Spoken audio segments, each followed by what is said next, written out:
नमस्कार दोस्तों, मैं हूं राजा कुमार और आप देख रहे हैं आरके मीडिया। बता दें दोस्तों, बड़ी ही धूमधाम के साथ यहाँ का स्थानीय लोगों के द्वारा यानी यज्ञ का आयोजन किया गया है। और आज जो है यानी कि 27 अप्रैल है और कल के दिन यहाँ पे 28 अप्रैल को यहाँ पे कलश शोभा यात्रा भव्य तरीका से निकाला जाएगा। और यहाँ पे मंडप का जो काज है पूर्ण रूप से पूरा बन के तैयार हो गया। ये सब यहाँ का स्थानीय लोग हैं, इन सबसे हम पूरा बात करते हैं। ये लोग कैसे यज्ञ की स्टार्टिंग किया, कैसे विचार आया मन में। सर्वप्रथम आपका आरके मीडिया में स्वागत है। जय श्री राम।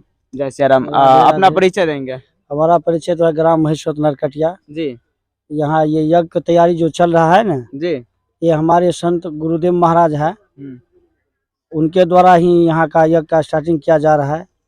और सारे ग्रामीण सब समर्थन में है, इसीलिए अभी तत्काल हम पहुँचबे किए हैं देखने के लिए, ताकि कल हम भी भाग लेंगे इसमें कलश शोभा यात्रा में। बस इतना ही। जय Shri Ram. Thank you sir. अपना परिचय देंगे? क्या नाम है आपका? मायाराम साहब। आप इसी गांव के हैं? हाँ। अच्छा, आपके गांव में इस तरह का आयोजन हो रहा है, आप लोगों का कैसा महसूस हो रहा है? एकदम बहुत अच्छा हो रहा है। काफी खुश हैं? एकदम बहुत ये जो काज करवा रहे सभी समाज के लोग मिलकर करवा रहे हैं? एकदम पूरा समाज के लोग। अपना परिचय देंगे? मेरा नाम गणेश प्रसाद साहब, घर जमालपुर। अच्छा, जमालपुर से इतना दूर से आए हुए हैं? हाँ, थाना जमालपुर, जिला दरभंगा का निवासी। जी जी। देखिए यज्ञ जो हो रहा है, यज्ञ करवाने से लोगों को क्या फायदा होता है? धर्म चीज है, करवाना अच्छी बात है, पब्लिक के लिए, ग्रामीण के लिए सब। यहाँ पे जो बाहर से लोग आएंगे उसके लिए क्या व्यवस्था है? ये सारा व्यवस्था है यहाँ, सारी व्यवस्था है। क्या बोले चाचा जी? हमारा नाम रामचंद्र शाह, जी। घर भिंडुआ। हाँ। यहाँ यज्ञशाला बन रहा है। हाँ। और ग्रामीण लोग सारे मिलकर यहाँ बना रहा है। जी। ये बहुत भाग्यशाली बात है। यज्ञ में क्या क्या व्यवस्था रहेगा? सारी व्यवस्था है। विजय कुमार। यहाँ पे क्या क्या व्यवस्था है? यहाँ व्यवस्था और व्यवस्था है, जैसे कि मान लीजिए बाहर से कोई जितना भी भक्तगण आ रहे हैं उसके लिए खाना की व्यवस्था है। जी जी। ठीक है, अनछेद चलेगा जी, 9 दिन। ठीक। और उसके लिए रात के लिए रासलीला है। अच्छा, ठीक है। रासलीला भी रहेगा? जी, रासलीला भी है। जी। और उसके लिए फिर सुबह जो है, दिन को जो है क्या कहते हैं, कथा होगा। कथा के लिए महाराज श्री स्वयं आ रहे हैं, विद्याभास्कर जी महाराज आ रहे हैं, जगत गुरु। वो भी फर्स्ट बार आ रहे हैं अपने फर्स्ट बार आ रहे हैं, क्षेत्र में आ रहे हैं, वो भी क्षेत्र में, अयोध्या से आ रहे हैं। जी। आपके समाज को कैसा महसूस हो रहा है? बहुत अच्छा महसूस हो रहा है जी। खुशी की बात है। हम लोग का है ना, पूर्ण समर्थन दे के काज करवा रहे हैं जी। तो जो बाहर से भक्तगण आएंगे उससे मन में किसी भी तरह के संकोच है, क्या व्यवस्था है नहीं है? तो यहाँ पे इसके लिए संकोच के लिए फिक्र है, यहाँ पर कोई तरह की दिक्कत नहीं है। बाबा को का राज है, इसमें यहाँ पर कोई तरह की धांधली नहीं है, स्वतंत्र लोग सारा है। जी जी। कोई तरह की। यहाँ पे कलश यात्रा कल के दिन ही होगा? जी, कल के दिन ही होगा। कलश कितना रहेगा?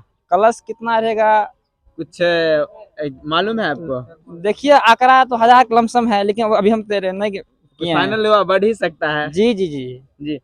जैसा कि आप देख सकते हैं यहाँ का स्थानीय लोगों के द्वारा बड़ी ही जोर शोर के साथ यहाँ पे यह भव्य तरीका से यह का आयोजन किया जा रहा है। और जो भी विशेषकर से बाहर से श्रद्धालुगण आएंगे, भक्तगण आएंगे, उनके लिए यहाँ पे विशेष तरह से भंडारा का भी आयोजन किया जाएगा।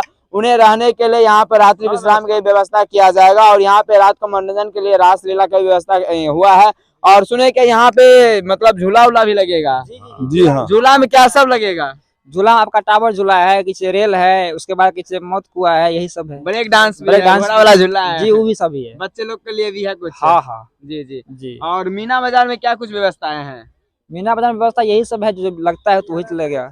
जी जी जी। कॉस्मेटिक। क्या नाम है आपका? सिकंदर मुखिया आप इसी गांव के हैं? जी। अच्छा, आपके गांव में यज्ञ हो रहा है, कैसा महसूस हो रहा है? बहुत अच्छा लग रहा है। अच्छा, यज्ञ करवा रहे सभी लोग मिल के करवा रहे हैं? काफी खुश हैं? काफी खुश है। समय से पहले फसल काट लिए, इतना मतलब खुशी है कि समय से पहले फसल काट लिए। मतलब फसल भी उतना मतलब जो है थोड़ा पक गया था, कच्चा भी। क्या बोले भैया? कच्चा फसल ही काट लिए खुशी से। इसमें कोई तरह का ग्रामीण का दबाव नहीं है। अच्छा। हाँ, पूरा ग्रामीण खुशी से कच्चा फसल काट अच्छा, लिया। आप अपने गांव समाज के माध्यम से अन्य गांव के समाज के लोगों को क्या मैसेज देना चाहते हैं? अपने गांव में भी इस तरह के अनुष्ठान करवाए? हम तो समाज के यही मैसेज देना चाहते हैं कि इस तरह का अति हो रहा है, जग हो रहा है, सभी लोग अपना आए और देख के अपन का भागी ले। जी जी, थैंक यू। तो जितने भी लोग इस वीडियो को देख रहे हैं, आप लोग से विनती है, यदि आप लोग अभी तक यज्ञ स्थल पे नहीं आए हैं तो आप लोग यहाँ पे जरूर एक बार आइए, विजिट कीजिए और यहाँ पर यज्ञ का आनंद उठाए। और जो अयोध्या से महाराज जी आ रहे हैं उनका जो कथा श्रवण करके और पुण्य का भागी बनिए।